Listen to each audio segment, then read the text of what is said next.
What is up, everybody? Welcome back to Unplugged and Uncut, the new source for sports news and entertainment. And today we're going to get into what really led the Spurs to trading Dejounte Murray.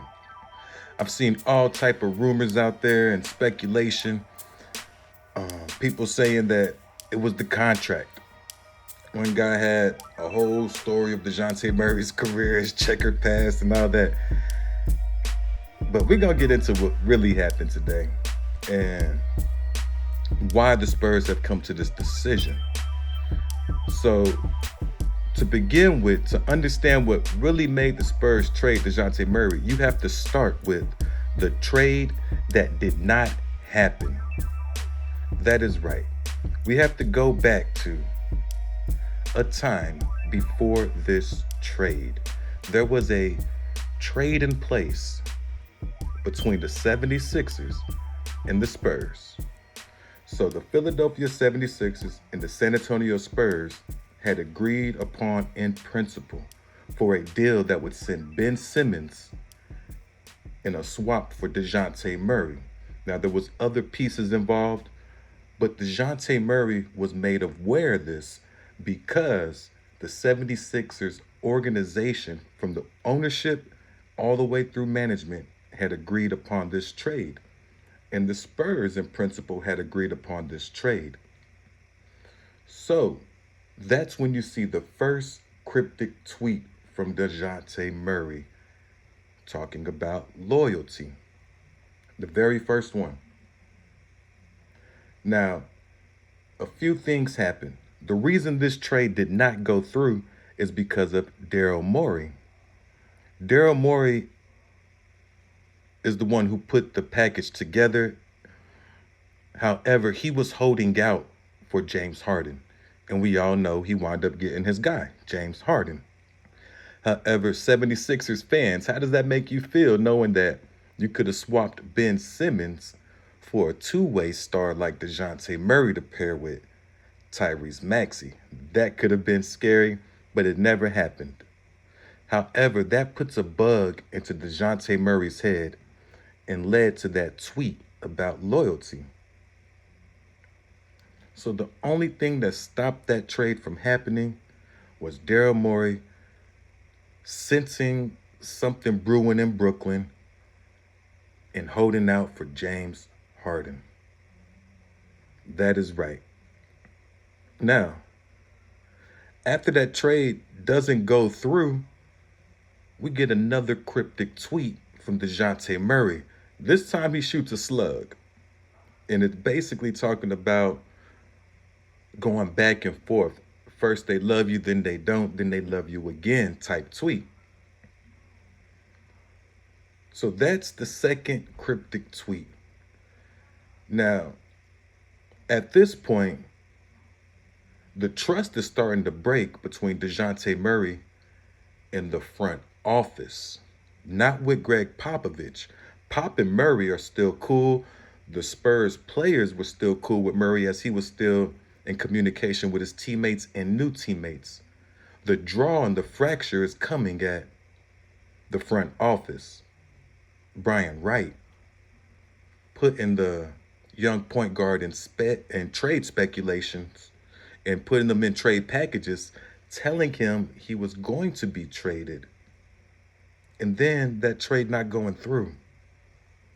Now, I could kind of understand the Ben Simmons trade.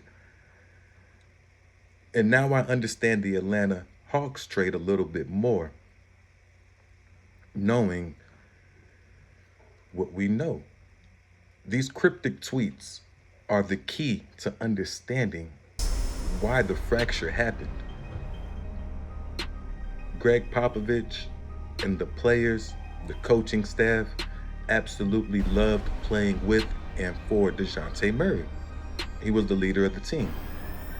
However, when you start putting your leader and your all-star point guard into trades, you start fractioning that trust. And that is what happened. The trade that did but did not happen is what broke the trust between Dejounte Murray and the front office. Now, people are saying the money. Dejounte Murray's contract was not a problem. Neither was paying him in the future.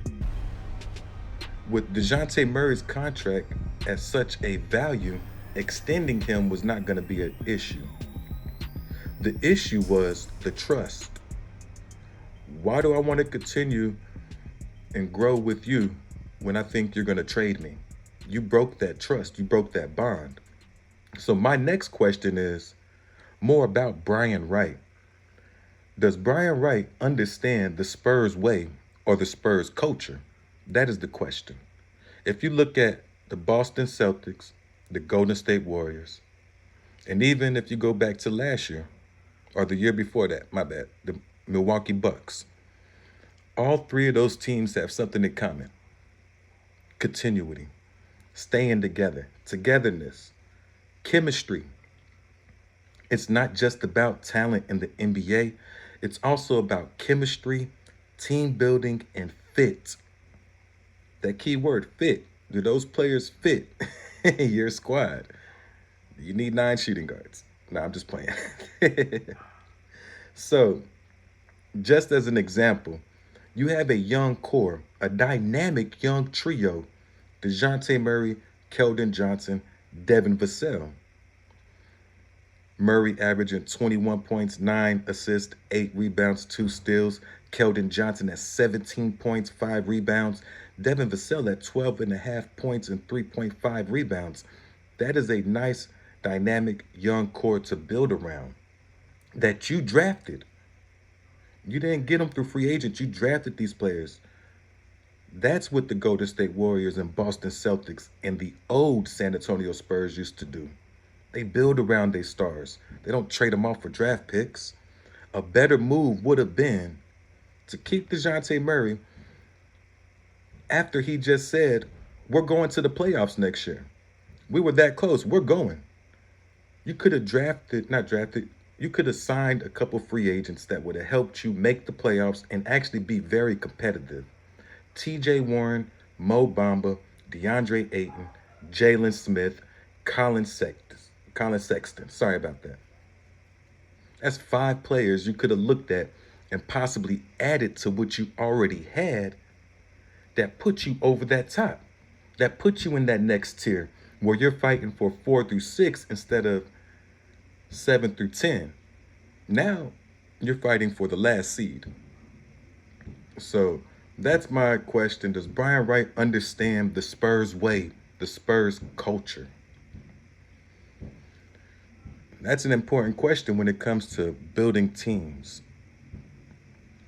Like, we don't want to become an NBA farm in San Antonio. And when you have players to build around, you got to know when to build around those players.